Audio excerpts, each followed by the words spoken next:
পৃথিবীতে যখনই বড় কোনো রেভলিউশন হয় প্রত্যেকটা রেভলিউশনের পরে একটা বই পড়ার রেকমেন্ডেশন বারবার উঠে আসে, যেই বইটা হলো জর্জ অরওয়েলের অ্যানিম্যাল ফার্ম। বাংলাদেশের এই রেভলিউশনের পরেও অনেক মানুষ বলেছেন অ্যানিম্যাল ফার্ম বইটা সবার পড়া উচিত। আমি জানি আপনারা অনেকে হয়তো পড়ার সময় পাবেন না, সো এই ভিডিওটা অ্যানিম্যাল ফার্মের একটা ডিটেইলড রিভিউ। জর্জ অরওয়েল যিনি এই বইটা লিখেছিলেন তার এই অ্যানিম্যাল ফার্মকে বলা হয় পৃথিবীর সেরা বইগুলোর একটা, এবং এই বইয়ের ডিমান্ড এত ছিল যে সেকেন্ড ওয়ার্ল্ড ওয়ারের পরে 1945-এর পরে এই বই ছাপানোর জন্য এনাফ কাগজ পাওয়া যাইতো না, এবং কাগজের শর্টেজ পর্যন্ত হয়ে গিয়েছিল এই বইকে প্রিন্ট করার জন্য।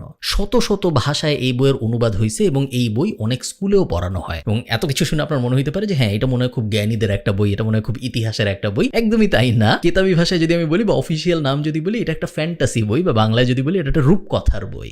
রূপকথার এই বই কিভাবে এত জনপ্রিয় হলো, প্রত্যেকটা আন্দোলন এবং রেভলিউশনের পরে রূপকথার এই বইয়ের কথা বারবার কেন আসে, জানতে হলে আপনার বুঝতে হবে অ্যানিম্যাল ফার্মের গল্পটা। কাহিনী শুরু ইংল্যান্ডের একটা ফার্মে। জোন্স সাহেব যিনি এই ফার্মের মালিক, তিনি এবং তার বউ মাত্র সারাদিন কাজকর্ম করে ফার্মে ঘুমাচ্ছেন। ঘুমানোর সাথে সাথেই ওই ফার্মের সব পশু পাখি কথা বলা শুরু করলো। ফার্মের সবচেয়ে জ্ঞানী যে শুকরটা, সেই শুকরটা একটা স্বপ্ন দেখেছে এবং এই স্বপ্নের ব্যাপারে সে ফার্মের বাকি সব অ্যানিমালদের জানাইতে চায়। সবাই তাড়াতাড়ি ছুটে আসলো এবং চারিদিকে সাজ রব পড়ে গেল যে গত রাতে শুকর সাহেব একটা স্বপ্ন দেখেছেন এবং এই স্বপ্নের ব্যাপারে সে আমাদের সবাইকে জানাইতে চায়। ঘোড়া আসলো, হাঁস আসলো, মুরগি আসলো, কুকুর আসলো, অন্যান্য শুকররা আসলো, বোয়াররা আসলো, যত অ্যানিমাল ছিল ফার্মের ভিতরে, ইভেন ফার্মের উপর দিয়ে যেসব পাখি ওড়াউড়ি করতো, কাক, কবুতর, হাঁস, তারা সবাই আসলে আসলো। সবাই আগ্রহী যে স্বপ্নে আসলে উনি কি দেখছে। তো শুকর সাহেব বলা শুরু করলেন, দেখো বন্ধুরা, আমি অনেক দিন বেঁচেছি, আমি অনেক কিছু দেখেছি জীবনে, এবং আমার মনে হয় না আমি আর খুব বেশি দিন বাঁচবো। আমি মরার আগে তোমাদের কিছু ব্যাপার বলে যাইতে চাই। জীবনের মানেটা আসলে কি চিন্তা করে দেখো।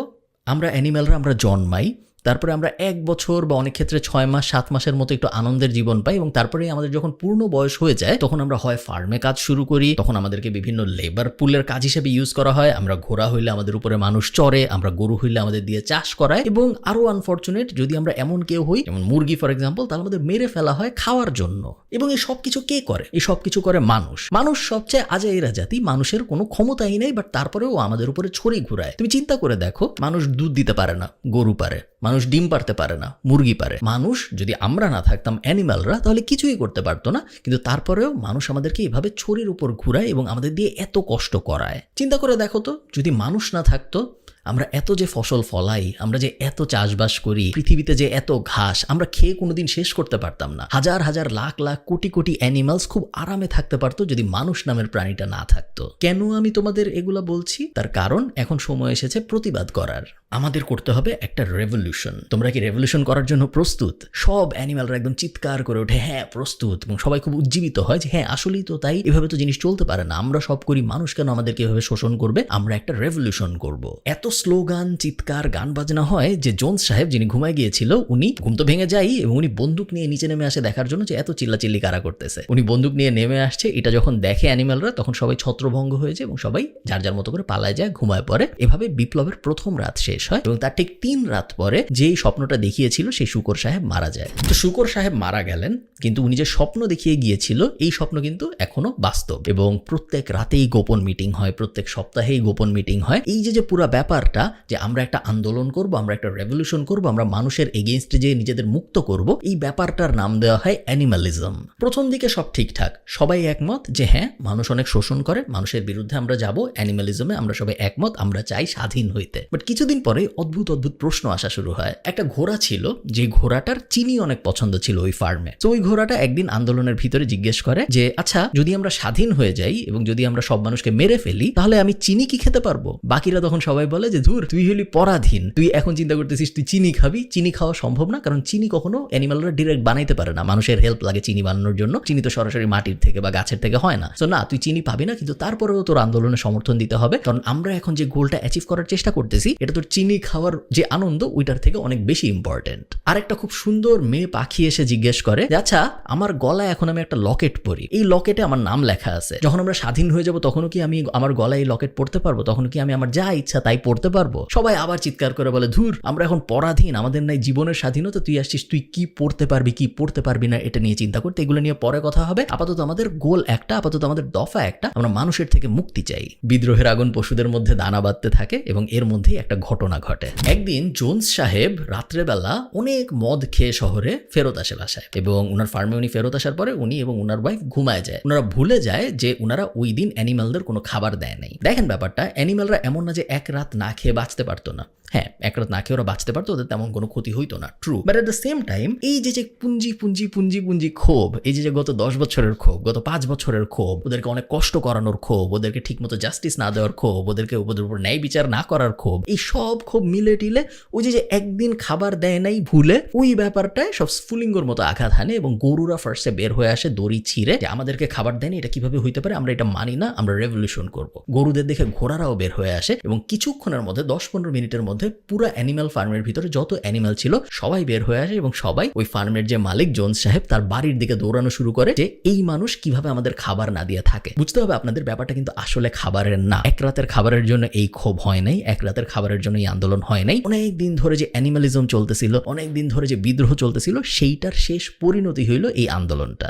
জোন্স সাহেব বারান্দা থেকে যখন দেখে যে সব অ্যানিমাল আমার দিকে ছুটে আসতেছে, সে উল্টা অবাক হয়। এতদিন ধরে এদের এত খাওয়াইলাম, এতদিন ধরে এত এদের আদর করলাম, ওই ঘোড়াটা, একটা ঘোড়া দৌড়ে আসতেছিল, ওই ঘোড়াটা দেখে জোন্স সাহেব ভাবে যে এই ঘোড়াটাকে আমি ব্রাশ পর্যন্ত করে দিছি, ওর কাঁধে লোমের উপরে আমি ব্রাশ দিয়ে ডলে ডলেও দিছি, ওদেরকে আমি কলার পরাইতাম সুন্দর সুন্দর, এত কিছুর পরে ওরা কেন আমার বিরুদ্ধে যাচ্ছে? জোন্স সাহেব বুঝেই না যে জিনিসটা আসলে কেন হচ্ছে। জোন্স সাহেব পালিয়ে যেতে বাধ্য হয়, ওনার সাথে ওনার বউ পালায় যায় এবং ফার্মের 4 কর্মচারী ছিল তারাও পালায় যায়। সবাই পালায় যেতে বাধ্য হয়, তার কারণ তাদেরকে যদি এই অ্যানিমালগুলা পেত তাহলে তাদেরকে সঙ্গে সঙ্গে মেরে ফেলা হইতো। সবাই উল্লাস শুরু করে এবং সবাই মিলে জোন্স সাহেবের বাসায় ঢুকে যায়। বাসায় ঢুকে যাওয়ার পরে সবাই বাসা ভাঙচুর শুরু করে, কারণ এই বাসা স্বৈর শাসকের প্রতীক। এই বাসায় বিশাল ভাঙচুর হয়। ঘোড়াকে মারার জন্য যে হুইপ ব্যবহার করা হইতো ওইটা নিয়ে আসা হয়, শুকরকে জবাই করার জন্য যে ছুরি ব্যবহার করা হইতো ওইটা নিয়ে আসা হয়, গরুর যে খুর ছিল, ঘোড়ার যে খুর ছিল ওগুলা নিয়ে আসা হয়, যে স্যাডেল ছিল যেটার উপরে মানুষ বসতো, ঘোড়ার উপরে ওটা দিত, ওটার উপরে মানুষ বসতো, ওইটা নিয়ে আসা হয়। সব এনে বাসার সামনে জড়ো করে পুড়ায় ফেলা হয় এবং বিশাল এক আগুন জ্বালায় দেওয়া হয় এবং আগুনের ভিতরে স্বৈর শাসকের যত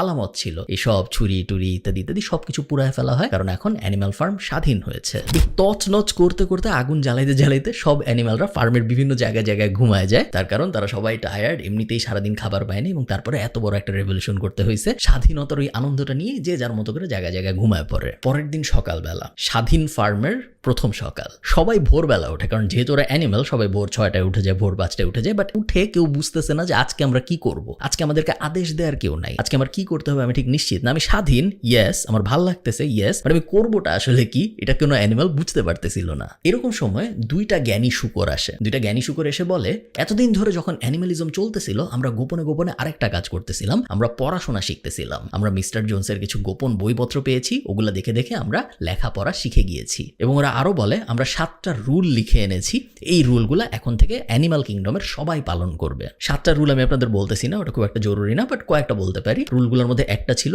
2 পায়ে যারা হাঁটবে তাদেরকে আমরা এখন থেকে আর বিশ্বাস করব না, 4 পায়ে যারা হাঁটবে তাদের উপর আর কোনো অন্যায় অবিচার হবে না, কেউ এখন থেকে কোনো বেল্ট পরবে না, কেউ এখন থেকে খড়ের বিছানা, মানুষ যে বিছানা তৈরি করে দিত সেরকম বিছানায় ঘুমাবে না, ইত্যাদি ইত্যাদি। যাই হোক, এরপর আরো 1-2 দিন কেটে যায় এবং ফার্মে প্রথম সমস্যা দেখা দেয়। গরুগুলা যাদের দুধ দোয়ানো হয় নাই 2 থেকে 3 দিন, তারা কষ্ট পাওয়া শুরু করে, কারণ এখন দুধ দোয়ানোর জন্য কোনো মানুষ নাই। অনেক কষ্টে শুকররা ঘোড়ারা পরামর্শ করে টোরে কোনো না কোনো ভাবে দুধ দোয়ানো পসিবল হয় এবং 5 বালতি দুধ পাওয়া যায়। এখন প্রশ্ন হলো এই দুধ নিয়ে কি করবো আমরা? আগে তো জোন্স সাহেব দুধ নিয়ে যেত বিক্রি করার জন্য, বাট এখন তো অ্যানিমালরা তো আর বিক্রি করতে পারবে না মানুষের কাছে দুধ। তো দুধ ওইভাবে 5 বালতি রেখে দেওয়া হয়, রেখে দিয়ে সবাই যে যার মতো করে ওই দিনের কাজে চলে যায়। সারাদিন কাজ বাজ করে ফেরত আসার পরে কয়েকজন নোটিস করে যে ওই 5 বালতি দুধ আসলে নাই। আশপাশে জিজ্ঞেস করা হয় যে এই 5 বালতি দুধের কি হইলো, সকালে যে দুধ দোয়ানো হইলো ওটা আসলে গেল কই? কেউ কোনো সদুত্তর দিতে পারে না যে দুধটার আসলে কি হয়েছে। যাই হোক, এভাবে দিন চলতে থাকে, সবাই আগের মতোই কাজকর্ম করতে থাকে, প্রতিদিন সবাই চাষবাস করে, বাট এখন করতেছে নিজের জন্য। আগে করতে হইতো মানুষের জন্য, এখন আর মানুষের ঝামেলা নেই, এখন সবাই চাষবাস যা যা করতেছে সবকিছু করতেছে নিজেদের জন্য। অনেক কষ্ট হচ্ছে, কারণ অনেক মেশিন আছে যেগুলো মানুষ ছাড়া চালানো সম্ভব না, অনেক প্রসেস আছে যেগুলো আসলে জোন্স সাহেব এবং তার দল না থাকলে নিজেদের পক্ষে অ্যানিমালদের মধ্যে করা সম্ভব না। বাট তারপরেও কেউ একবারও ভুলেও বলে না যে আগের সময়টাই ভালো ছিল, মিস্টার জোন্সের শাসনামলই ভালো ছিল, এখন আমরা খারাপ আছি, এটা কেউ ভুলেও বলে না। বিভিন্ন সমস্যা সমাধানের জন্য বিভিন্ন কমিটি গঠন করা হয়। হয়, দুধ দোয়ানো কমিটি, ডিম কমিটি ইত্যাদি ইত্যাদি, যাদের কাজ হলো ওই স্পেসিফিক প্রবলেমটা যেন আর একটু ইজ করা যায়, একটু সহজে সলভ করা যায়, এই ব্যাপারগুলো নিয়ে কাজ করতে। প্রত্যেকটা কমিটি চালানোর জন্য চাঁদা তোলা শুরু হয় এবং এই চাঁদা দেয় সাধারণ অ্যানিম্যালরা। একদিন এক ঘোড়া কাজ করে ফেরত আসতেছিল এবং ফেরত আসার সময় সে দেখে একটা শূকর, ওই যে জ্ঞানী 2 শূকর ছিল তাদের মধ্যে একজন এক বালতি দুধ নিয়ে হেঁটে হেঁটে একটা ঘরের দিকে যাচ্ছে। তো ঘোড়াটা ওর পিছন পিছন যায় এবং ও দেখে যে এই শূকরটা আসলে খড়ের সাথে এই দুধ মিশায় খায়। সবাই রাগ হয়ে যায় যে এতদিন ধরে তো কেউ বুঝতো না যে দুধ আসলে কই যাইতো, বিভিন্ন সময় দুধ হারায় যাইতো, এবং এখন দেখা যায় যে এই দুধ আসলে শূকররা, যে 2 জ্ঞানী শূকর ছিল যাদের পড়ালেখা আছে, তারা খড়ের সাথে মিশায় নিজেরা খেয়ে ফেলতো। সবাই অনেক রেগে যায় এবং 2টা শূকরকে জিজ্ঞেস করা হয় একদম মাঝখানে বসায় যে তোমরা দুধ চুরি করতেছিলা কেন? শূকরগুলা চিৎকার করে বলে যে তোমাদের কি মনে হয় আমরা দুধ চুরি করতেছিলাম আমাদের জন্য?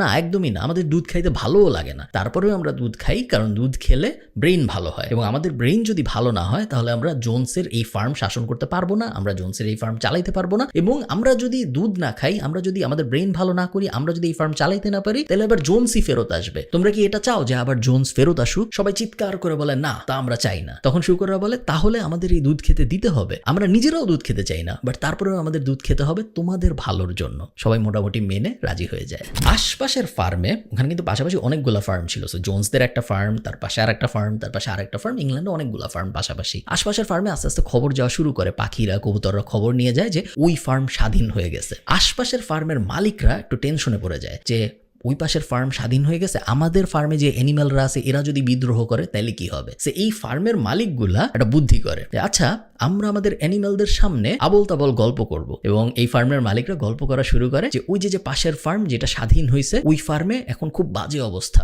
ওই ফার্মে এখন কোনো আইন কানুনের ব্যবস্থা নাই, অ্যানিম্যালরা নিজেরাই নিজেদের মাংস খাচ্ছে, যে যার সাথে পারতেছে মারামারি করতেছে, ওখানে রেপ হচ্ছে, ওখানে খুনাখুনি হচ্ছে, ওখানে আগুন জ্বালানো হচ্ছে। ভাগ্যিস আমাদের ফার্মে এরকম হচ্ছে না। অ্যানিম্যালদের শোনায় শোনায় এই ফার্মের মালিকরা নিজেরাই এগুলো বলতে থাকে যাতে করে ওদের নিজেদের ভিতরে কোনো দাঙ্গা ফ্যাসাদ না বাঁধে। এভাবে চলতে থাকে এবং হঠাৎ করে একদিন একটা কাহিনী হয়। জোনস সাহেব তার যে 4 কর্মী নিয়ে পালায় গেছিল, তারা 5 জনই আবার ফার্মে ব্যাক করে এবং যুদ্ধ করতে বন্দুক টন্দুক নিয়ে ওরা ফার্মের ভিতরে ঢুকে যায়। জ্ঞানী যে 2 জন শূকর ছিল তারা এটা আগে থেকে প্রেডিক্ট করতে পেরেছিল যে হ্যাঁ আবার একটা যুদ্ধ বাঁধবে, এবং জোনসের বাসায় নেপোলিয়নের কিছু বই ছিল, এই বইগুলোও জ্ঞানী শূকররা পড়ছিল, ওরা যুদ্ধের ব্যাপারেও মোটামুটি বুঝতো। অ্যানিম্যালরা সবাই অ্যাটাক করে, মাত্র 5 জন ওরা, বদলে এই পাশে হাজার হাজার অ্যানিম্যাল। ওরা জিততে পারে না, ওরা পালায় যায়, বন্দুক টন্দুক ফেলে পালায় যায়, এবং পুরা একটা মুক্তিযুদ্ধের মতো সিচুয়েশন হয় এবং ফার্ম আবার অ্যানিম্যালদের দখলে আসে। ওদের দখলেই ছিল, একটা যুদ্ধ হয় এবং তারপরে আবার ওরা দখল নেয়। এই যুদ্ধটায় যারা আহত হয় তাদেরকে সার্টিফিকেট দেওয়া হয়, তাদেরকে মেডেল দেওয়া হয় এবং তাদেরকে আলাদা সিটিজেন, স্পেশাল সিটিজেন হিসেবে গণ্য করা হয়, কারণ তারা মুক্তিযুদ্ধ করছে।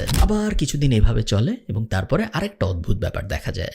যে জ্ঞানী 2 জন শূকর ছিল, দেখা যায় যে এরা নিজেরাই অনেক ব্যাপারে একমত হইতে পারে না। একজন বলে যে আগে যখন জোনস ছিল তখন আমাদের ইলেকট্রিসিটি ছিল, রাত্রের বেলাও লাইট থাকতো, বাইরের থেকে কোনো অ্যানিমেল এসে আমাদের অ্যাটাক করতে পারতো না, আমাদের আবার ইলেকট্রিসিটি দরকার। ইলেকট্রিসিটির জন্য আমরা কি করবো? আমরা একটা উইন্ড মিল বসাবো, একটা বাতাস বিদ্যুৎ কেন্দ্র বসাবো একদম ফার্মের মাঝখানে, এবং তারপরে আমাদের আবার ইলেকট্রিসিটি আসবে। ও বইপত্র নিয়ে আসে যে জোনসের লাইব্রেরি থেকে, যে কিভাবে আবার উইন্ড মিল বানাইতে হয় এই বিষয়ে। অন্য শূকর বলে ধুর, আমরা হইলাম অ্যানিমেল, আমরা উইন্ড মিল দিয়ে কি করবো? আমাদের রাত্রের বেলা কোনো কাজ নেই, লাইট লাগবে না, রাত্রে হইলে আমরা ঘুমায় যাবো। আবার 2 জন শূকরের মধ্যে একজন শূকর বলে যে এখন তো মানুষ নাই, এখন আমাদের অত কাজকর্ম নাই, এখনো আমরা কেন সপ্তাহে 6 দিন কাজ করি? আমরা রবিবার বাদ দিয়ে বাকি 6 দিনই কাজ করতেছি, যদিও আমাদের 6 দিন কাজ করার এখন কোনো প্রয়োজন নেই, এত খাবারের অ্যাবান্ডেন্স দিয়ে, এত বেশি খাবার দিয়ে কি হবে? আমরা কাজ করি, আমরা সপ্তাহে 3 দিন কাজ করবো এবং বাকি 4 দিন কাজ করবো না। অন্য শূকরটা বলে ধুর, আমরা হলাম অ্যানিম্যাল, আমাদের কাজ করতে হবে প্রত্যেকদিন ভোর থেকে রাত পর্যন্ত, এটাই আমাদের জীবন, এটা না করলে কিভাবে হয়? আমরা 6 দিনই কাজ করবো, আগের নিয়মেই সব চলবে, মাত্র একদিন আমরা ছুটি নিব। এত ডিসএগ্রিমেন্ট হয় এই 2 শূকরের মধ্যে যে ফাইনালি ডিসাইড হয় যে আচ্ছা একটা ভোট হোক, একটা ইলেকশন হোক, একটা ভোট হোক, একটা নির্বাচন হোক, এবং নির্বাচনের মাধ্যমে এই 2 শূকরের মধ্যে একজন শূকরকে আমরা নির্বাচিত করব, পুরো অ্যানিম্যাল সমাজ তার কথা আমরা শুনবো, কারণ এত ডিসএগ্রিমেন্টের মধ্যে একটা ফার্ম চলতে পারে না। ইলেকশনের ব্যবস্থা হয়, চারদিকে বিশাল মিটিং, মিছিল, স্লোগান, 2 জনই নিজেদের মতো করে ক্যাম্পেইন করতেছে, 2 জনই সব অ্যানিম্যালদের বলতেছে তাদের কেন ভোট দেওয়া উচিত, সাজ রব অবস্থা। ভোটের দিন একটা খুব বাজে ব্যাপার হয়। ভোটের দিন 2 জন শূকর ফাইনাল ভাষণ দেয় নিজেদের, এবং নিজেদের ফাইনাল ভাষণ দেওয়ার পরে একটা শূকর বুঝে যে ও আসলে জিতবে জিতবে না, কারণ অন্যজনের ভাষণের পরে যে পরিমাণ চেয়ার, তালি, হাততালি ইত্যাদি হয়েছে, ওর সময় ওটা হয় নাই। ও যেটা করে, ওর অনুগত 4টা কুকুর ছিল, ওই 4টা কুকুরকে অন্য শুকরটার পিছনে লেলায় দেয়। ওরা ধাওয়া করে ওকে মারার জন্য, পেলে একদম মেরেই ফেলতো। শুকরও পালানো শুরু করে এবং কোনো মতে জান নিয়ে শুকর ফার্ম টপকায় দেওয়ালে পাশের ফার্মে চলে যায়। কোনো মতে ওই প্রধানমন্ত্রী পদপ্রার্থী জান নিয়ে বাঁচে। এরপরে তো আর ইলেকশনের কিছু নেই, কারণ ইলেকশনের যে 2 ক্যান্ডিডেট ছিল তার মধ্যে এক ক্যান্ডিডেট পালায় গেছে, অন্যজন বিনা ভোটে প্রধানমন্ত্রী নির্বাচিত হয়। সবাই অবাক হয়ে দেখে, আগে যেই কুকুরগুলা জোনসের সাথে ঘুরতো, জোনসের সাথে হাঁটাহাঁটি করতো, জোনসের সাথে হাঁটার সময় লেজ নাড়াইতো, সেই সেম কুকুরগুলা, সেই সেম 4টা কুকুর এখন এই নতুন প্রধানমন্ত্রীর সাথে সারাদিন হাঁটে। নতুন প্রধানমন্ত্রী যেখানে যায় সেখানেই ওরা যায়, সারাক্ষণ ওদেরও নতুন প্রধানমন্ত্রীকে দেখলেই লেজ নড়ে। এর মধ্যে নতুন প্রধানমন্ত্রী ওই ব্যাপারটা রিয়ালাইজ করে যে এই যে সবার সামনে 4টা কুকুর দিয়ে অন্য প্রধানমন্ত্রী পদপ্রার্থীকে ধাওয়া করে একদম মেরে ফেলার মতো অবস্থা করলাম, এটা উচিত হয় নাই। সো কাঠবিড়ালির একটা দলকে দায়িত্ব দেওয়া হয় সাধারণ জনগণকে বোঝাইতে যে এটা কেন করা হয়েছে। এই কাঠবিড়ালির দল বিভিন্ন অ্যানিমেলের গ্রুপের কাছে যায়, যে বলে যে দেখো, আসলে প্রধানমন্ত্রী এটা করতো না, কিন্তু প্রধানমন্ত্রীর কাছে গোপন খবর ছিল যে অন্য যে পালায় গেছে যেই শুকর, ওর সাথে জোনসের গোপন আতাত হয়েছিল এবং ওরা ঠিক করছিল যে এই ফার্মটাই আবার জোনসকে ফেরত দিয়ে দেওয়া হবে। অনেক গোপন ইনফরমেশন আছে, এগুলোর ব্যাপারে তো তোমরা সাধারণ অ্যানিমেলরা জানবা না, বুঝবা না, এগুলো শুধুমাত্র যারা পড়াশোনা জানে তারাই বুঝবে। তো আমাদের প্রধানমন্ত্রী এগুলো জানতো এবং উনি অনেক কষ্টের পরেও এরকম একটা ব্যবস্থা নিছে যাতে করে আমাদের ফার্মটা বাঁচানো যায়। আমাদের প্রধানমন্ত্রীর ক্ষমতার কোনো লোভ নাই, উনি ক্ষমতা চায়ও না, উনি প্রধানমন্ত্রী হইতে চায়ও নাই, উনি সব কিছু করছে শুধুমাত্র তোমাদের জন্য, শুধুমাত্র তোমাদের ফার্মকে বাঁচানোর জন্য। অনেকে এই কাহিনী মানে, অনেকে কাঠবিড়ালিদের কথা বিশ্বাস করে, অনেকে বিশ্বাস করে না। যারা বিশ্বাস করে না, দেখা যায় আস্তে আস্তে তারা নাই হয়ে যাচ্ছে। এক রাতে সবাই ঘুমায়, সকালবেলা উঠে দেখা যায় তাদের অনেকে নাই, আরেক রাতে সবাই ঘুমায়, উঠে দেখা যায় অনেকে নাই, এবং আস্তে আস্তে যারা মানে না এরকম মানুষের সংখ্যা কমা শুরু করে।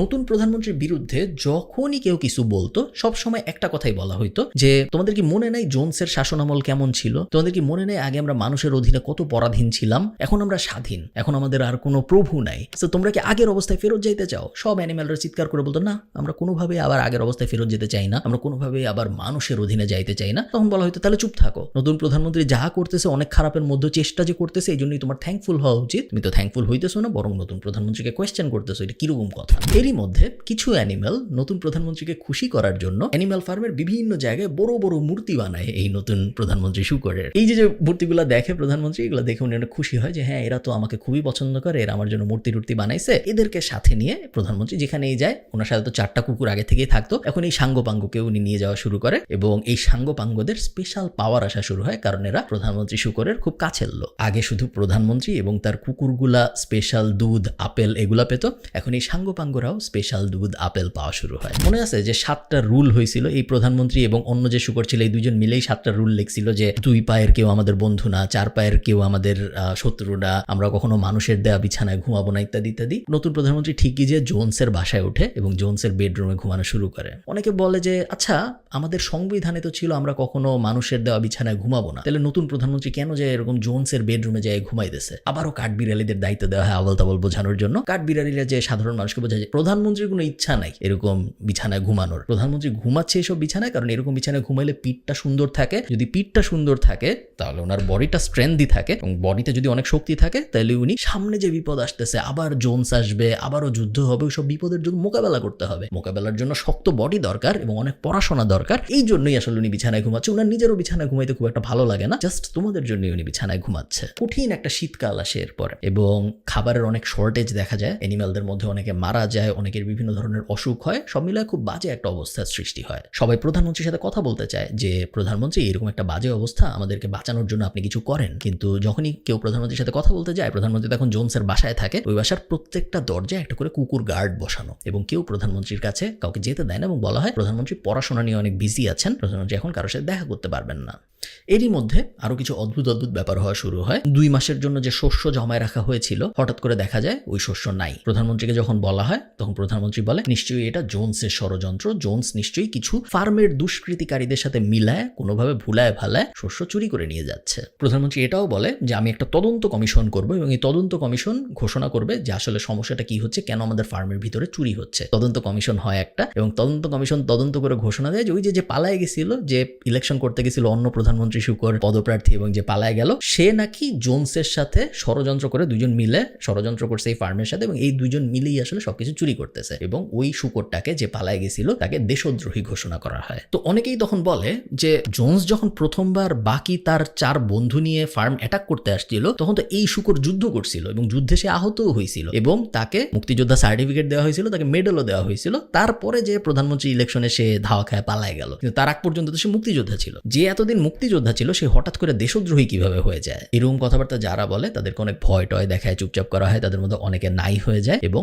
ওই মেডেল, ওই মুক্তিযোদ্ধার সনদ সবকিছু প্রধানমন্ত্রী বাতিল ঘোষণা করে। অবস্থা এমন দাঁড়ায়, আগে যেই শুকর বাকি অ্যানিমালদের সাথে থাকতো, আগে যেই শুকরকে একদম স্বাভাবিক নামে ডাকা যেত, সবাই একসাথে ঘুমাইতো একদম মাটির মধ্যে, সে এখন থাকে জোনসের বাসায়, যেটার নাম এখন প্রধানমন্ত্রীর কার্যালয়। এবং এই শুকরকে এখন আর নর্মাল নামে ডাকা যায় না, তাকে ডাকতে হয় মাননীয় লিডার বলে, তাকে ডাকতে হয় মাননীয় প্রধানমন্ত্রী বলে। নর্মাল ভাবে তার ব্যাপারে যে কোনো কথা বললেই হয় তার কুকুরগুলো, তার যে 4টা পোষা কুকুর আছে তারা, অথবা তার যে সাঙ্গপাঙ্গ আছে যারা মূর্তি বানাইছিল, এই বানাইছিল, ওই বানাইছিল, তারা ধেয়ে আসে এবং তারা অবিচার করার চেষ্টা করে। শুধু তাই না, ফার্মে যত গান লেখা হয়, যত কবিতা লেখা হয়, সবকিছু আগে প্রধানমন্ত্রীর কার্যালয়ে পাঠাইতে হয়। এটা প্রধানমন্ত্রী পড়েন এবং তার যদি পছন্দ হয় তাহলেই তার পারমিশন দেওয়া হয় যে হ্যাঁ এটা এখন ফার্মে ছড়ানো যাবে। যদি তার পছন্দ না হয় তাহলে তখনই ওটা ছিঁড়ে ফেলে দেওয়া হয়, ওটার আলোর মুখ দেখে না। ছোট ছোট যে অ্যানিমেলগুলো ফার্মে জন্মায় তাদের পড়াশোনার ব্যবস্থা করা হয়, কিন্তু দেখা যায় যে পড়াশোনার যে বই, এই বইগুলোর ভেতরে লেখা এই প্রধানমন্ত্রী কিভাবে আসলে ফার্মটা স্বাধীন করেছে জোনসের কাছ থেকে। ফার্মটা স্বাধীন যে সব অ্যানিমেল মিলে করলো, ফার্মটা স্বাধীনে যে আরেকজন প্রধানমন্ত্রীর ক্যান্ডিডেট শুকর ছিল যিনি পালায়ে গেছেন, ওগুলোর কোনো কথা আসলে এই বইগুলোর মধ্যে নাই। পুরো বইগুলোর মধ্যে লেখা শুধুমাত্র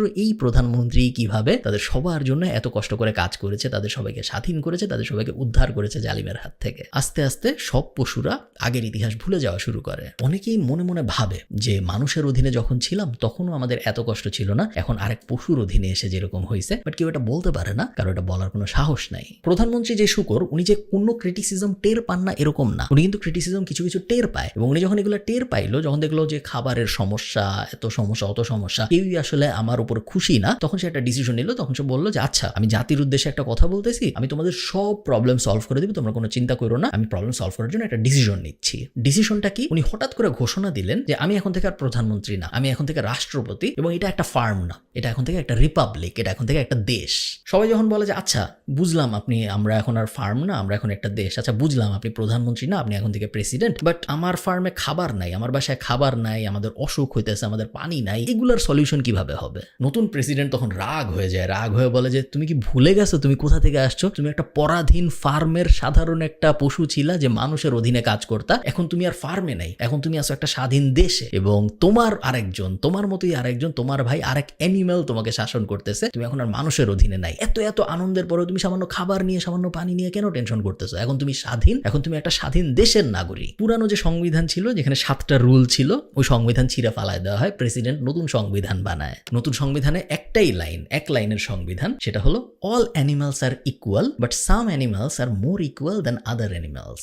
এই সংবিধান যখন পাশ হয়, তখন এই সংবিধান পাশ হওয়া সেলিব্রেট করতে নতুন প্রেসিডেন্ট বা প্রাক্তন প্রধানমন্ত্রী মদ খেতে বসেন। প্রেসিডেন্টের কাছে তো আর তখন খুব বেশি পশু যেতে পারে না, যারা একটু দূরে ছিল তারা তাকায় দেখে যে প্রেসিডেন্ট শুকরটা হেঁটে হেঁটে মদের ক্যাবিনেট পর্যন্ত গেল 2 পায়ে, বাকি যে 2 পা ছিল, সামনের যে 2 পা, সেই 2টাকে হাতের মতো ব্যবহার করে মদ ঢাললো এবং তারপরে ঠিক মানুষের মতোই পাশের চেয়ারটায় বসে মদ খাওয়া শুরু করলো, ঠিক যেভাবে জোনস সাহেব মদ খেতেন অনেক অনেক অনেক আগে।